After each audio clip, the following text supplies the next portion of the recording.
Estamos sofrendo uma crise de identidade. As eleições mais recentes deixaram uma herança dolorosa em nosso país. Repentinamente, fomos reduzidos para apenas 2 lados.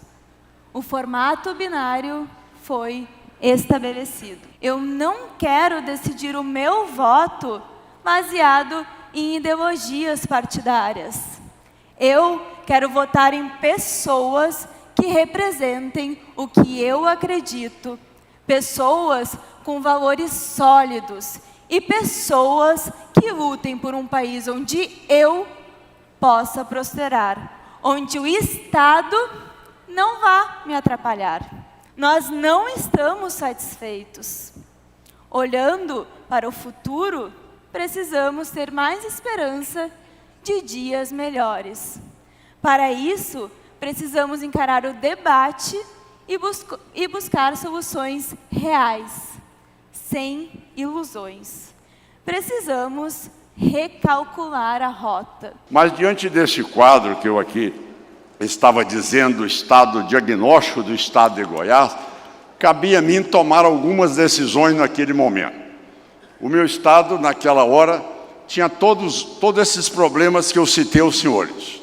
Mas tinha uma situação que era inadmissível. No meu Estado, se roubava uma média de 30 carros dia. Um Estado onde o produtor rural não tinha tranquilidade de ficar na sua propriedade. O supermercado tinha que pagar valores altíssimos de segurança privada, o comércio também.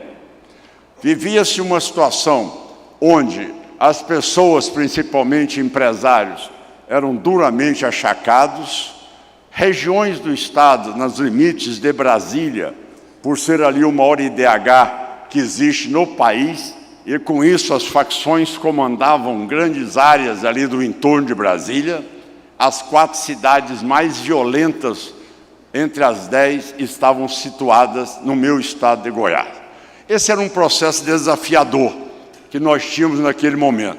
Os empresários perplexos, o comércio fechando as portas e as pessoas não tendo mais esperança de respirar diante de um processo tão asfixiante quanto este.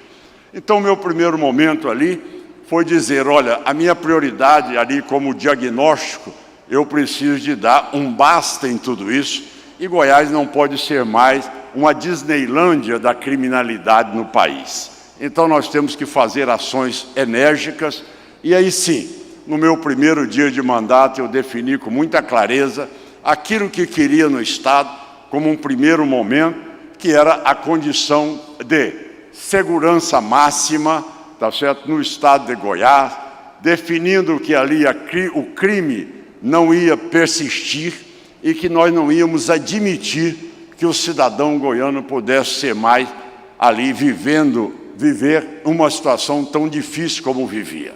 Este foi o primeiro ponto. Para vocês terem uma ideia, vejam vocês, foi o que me deu governabilidade. O Estado com ações de inteligência, integração das polícias, e o processo foi avançando cada vez mais, e modéstia à parte, eu posso dizer aqui, com muita tranquilidade, é o estado mais seguro do país.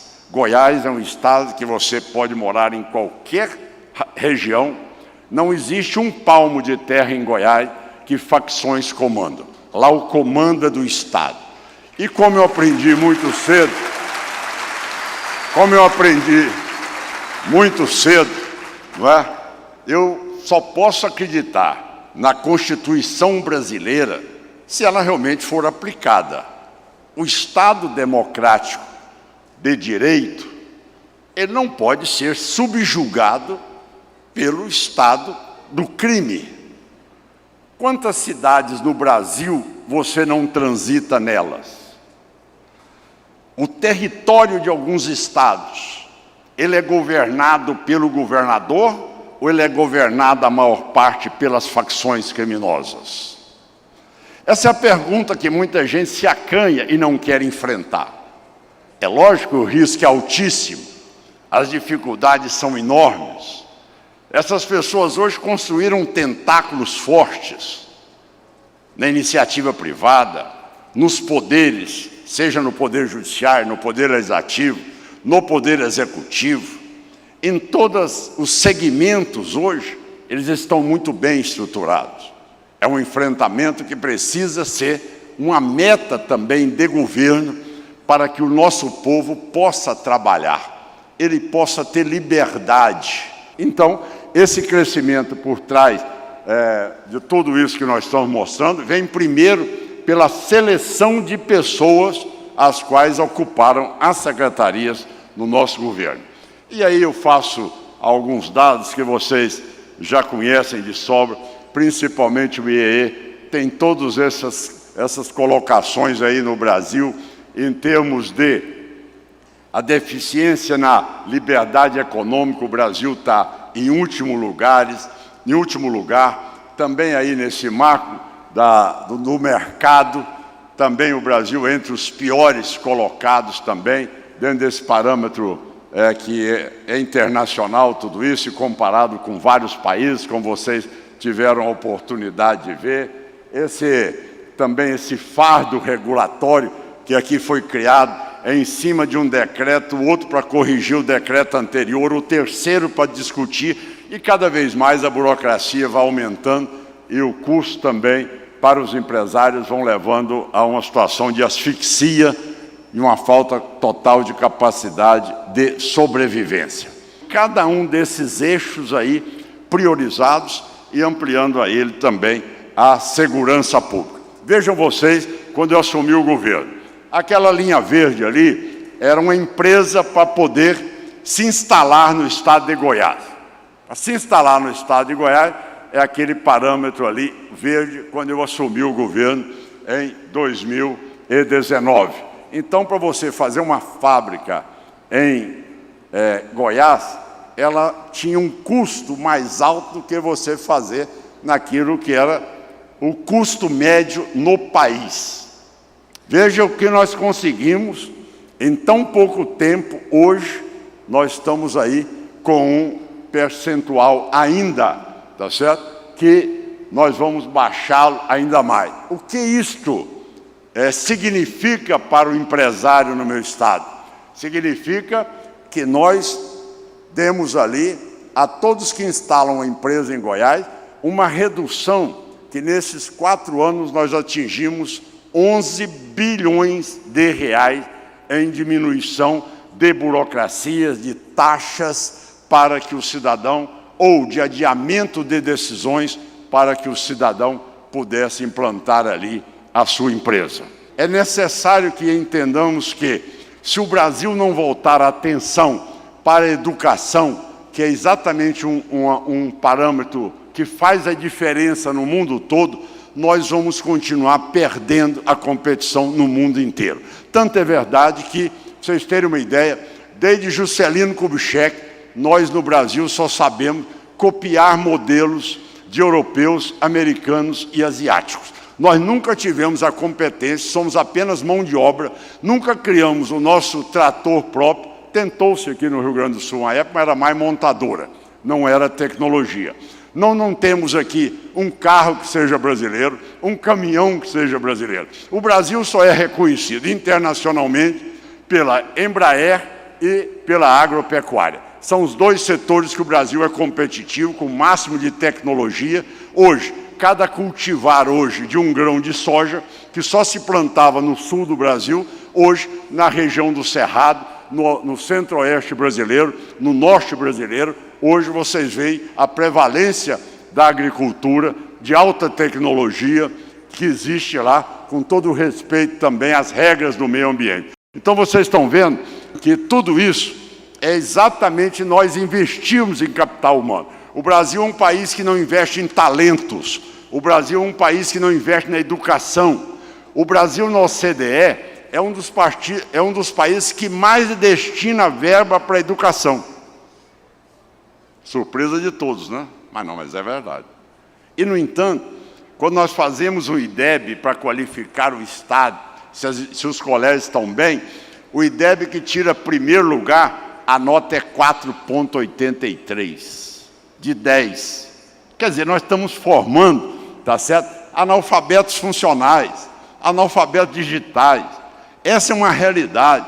Esse é um ponto que eu ataquei com toda a prioridade no nosso estado de Goiás e tenho feito carga dobrada de horário de aula de matemática, de português, de redação e também instalando os colégios em tempo integral, ampliando ali, tá certo, a condição para que o jovem ali possa ficar. Mas é lógico, nesse sentimento de levar com seriedade, não é de brincadeira, falar apenas ser retórica, apenas discurso em períodos eleitorais, em que nós, na verdade, nós não temos ali a consequência do futuro, o quanto é dilapidado, é desviado o dinheiro e ele realmente não chega àquilo que é a sua finalidade maior. No mais, gente, é dizer a vocês, meu muito obrigado pela oportunidade. Cheguei aí, olha, eu fui assim, muito obrigado mesmo. Eu consegui no tempo que me foi dado exatamente aqui cumprir o horário e dizer que eu acredito muito. Se nós conseguirmos, junto com a liberdade econômica, a qualidade dos gestores, o combate à corrupção, aonde cargos públicos são usados para enriquecimento ilícito e para muito mais, uma máquina de reeleições e de eleições, nós vamos conseguir fazer com que esse dinheiro arrecadado chegue de forma correta e tudo isso dentro de programas sociais que eu nunca comemorei o cartão que é dado para a pessoa. Eu consigo comemorar aquilo que eu pude mostrar. Ou seja, os programas sociais fizeram com que Goiás fosse o segundo estado no Brasil que mais reduziu a pobreza e mais fez a inclusão social de pessoas que não tinham atividade. E hoje, com a política nossa do Goiás Social, estão aí incluídas na atividade daqueles 3.860.000 brasileiros, goianos, que estão lá com a sua atividade e vivendo dignamente. Muito obrigado pelo carinho. Bem, é uma verdade. Em relação ao meu caso específico, tem muita gente que tem aquela tese, olha, quem sabe, estou estudando, não sei o quê, tal. Eu não, eu sou muito direto nas minhas coisas. E realmente, se eu tiver essa oportunidade, eu vou querer disputar essa eleição, sim. Tá certo? Isso é verdade.